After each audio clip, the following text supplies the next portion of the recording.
Hey everyone, I want to give you guys a review of this Vevor forge. Okay, so this is a blacksmithing forge. It works on propane. Okay, and I just finished this project over here. I've been working on it for about 4 days. There were a lot of screw ups. I mean, there was a big learning curve. Okay, so this is like one of the prototype axe heads that I made, and I finally managed to make make a pole axe that I'm really happy with. I'll do a separate video on the pole axe with the end cap over there. But I wanted to talk to you guys about this double burner Vevor. So it was $130 on what was it, on Home Depot, right? I did also look on Amazon. I ended up buying it from Home Depot because Home Depot has a 90-day return policy as opposed to Amazon, which is 30 days. And I really didn't know how this was going to go, so I said, you know what? Let's go with the 90-day return policy. The price was about the same. Delivery time was about the same. It was like for 3 or 4 days. Okay, this is not something that they keep on hand. So overall, I'm pretty happy. It worked out good. Now, when you get it, they do not ship it with the refractory cement that you have to put on the inside. Okay, so they used to ship it, but I think they used to charge like almost $200. The You're gonna want the 10-pound Satinite, and it's gonna cost something like $40 on Amazon. Get the 10 pounds. I mean, you're gonna want to do a double application. And basically I just use it with my hand. I just basically I mixed it with water to the point where it was like thick like cement, where you could like pick it up and it would be in your hand. Basically I just put my hand in there, one side then the other side. I rotated this thing. Basically these things were not in position when I was doing it. That's the easiest way to apply it. Make sure you get all the way out to the outside here. So I've gone through, I think, 4 of those propane tanks in the 4 days. So you are going to get cracks from the refractory, which is normal, which is not a big deal. When this refractory starts cracking bad, you just reapply it. You don't even bother taking out the old stuff. Just as if it starts cracking and you start getting pieces coming off and you start seeing the insulation, just throw another layer of refractory, which is why it's worth getting the 10 pounds for the $40, because if you're forging with this, you're going to be using it. Okay, so get that. Just use your hand, put it in there. All sides. Okay, this does come with actually 1.5 of these fire bricks. You put the fire bricks on the inside so that it doesn't because otherwise it'll burn through your refractory a lot faster. So you put these bricks in there. See, is this hot enough? Cool down. Let me get one that's fairly cool. Okay, so yeah, you're just gonna slide this in here like this. All right, this way when it blasts down, it blasts. You can see the burn marks on the bricks, and as you can see, these are consumable. There's cracks in it. You're gonna if you knock them over, they're gonna break, which is fine. These things are like $4 each at Tractor Supply. So get like, it comes with 2 of them. Get 6. You're gonna be getting more if you're forging, because like I said, these things are consumable. So I use them. The more I put them underneath the thing, right, just so that the barrel doesn't get really hot. Okay, I put the 2 bricks inside so that the blast doesn't go into the cement, it goes into the brick. And then what I also did is I would also close up the back like that, so it would keep more of the heat in, and I could get up to forge temperatures. What you do is this thing's slightly out of position because I'm letting it cool down now.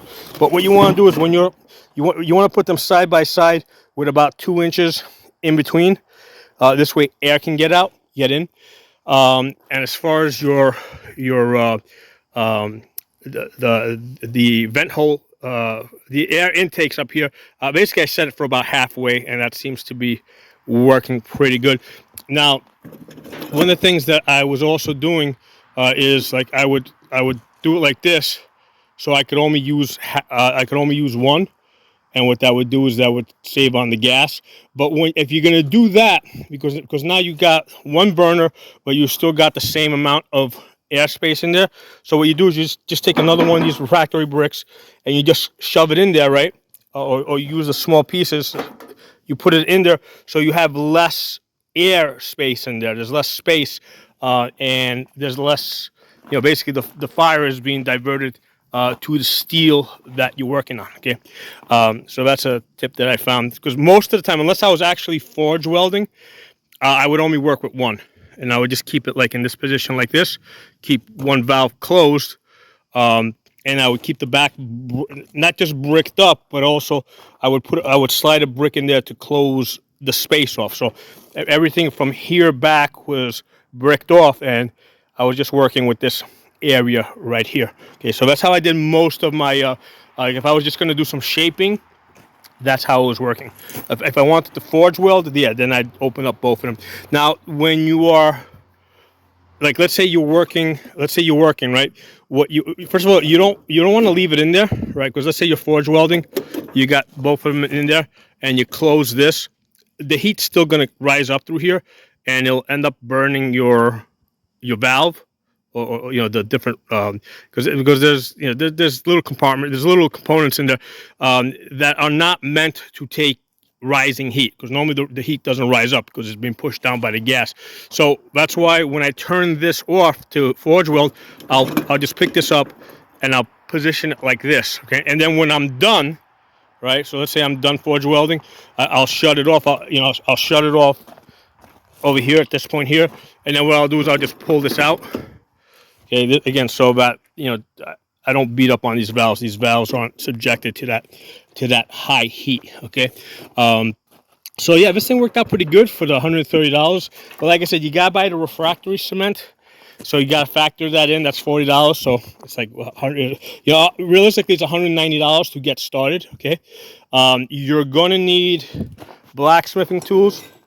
And believe me, I did try using like a large vice grip and pliers and stuff like that. It doesn't work. You actually need these things.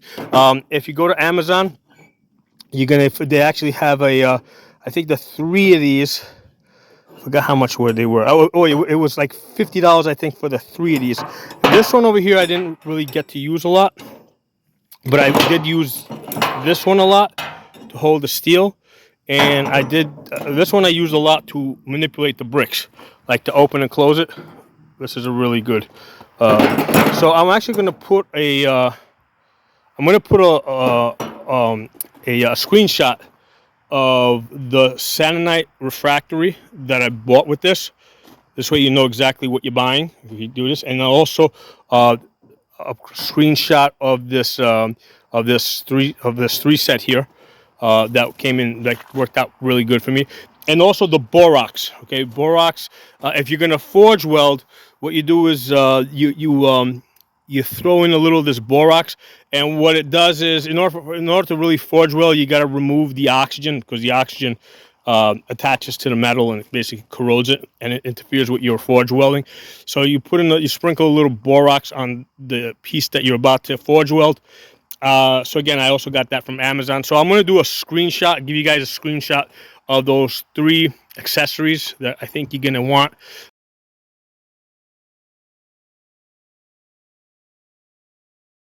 The fire bricks, you just get them at Tractor Supply, and based on the cracks and stuff, they're like $4 a brick.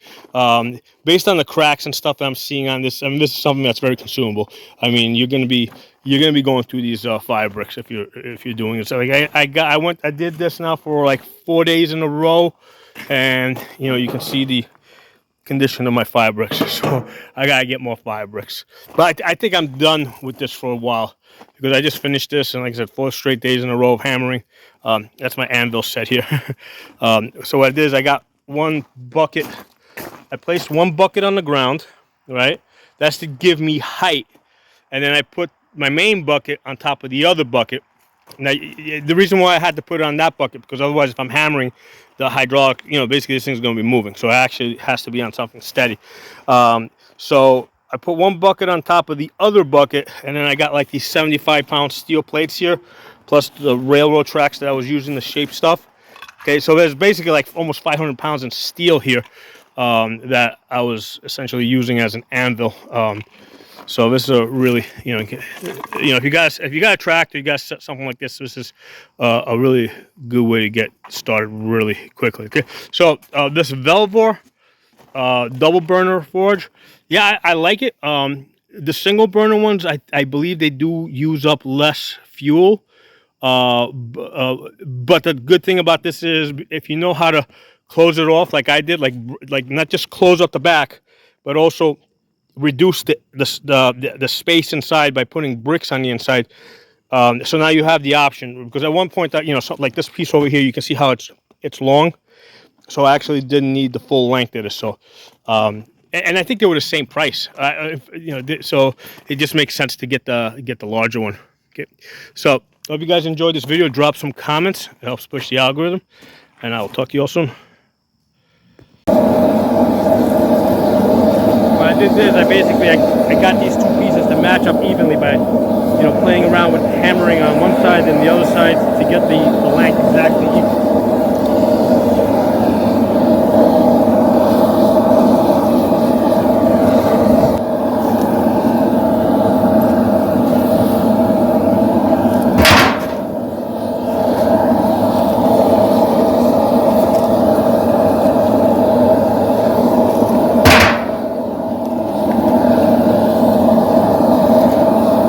Pick these things up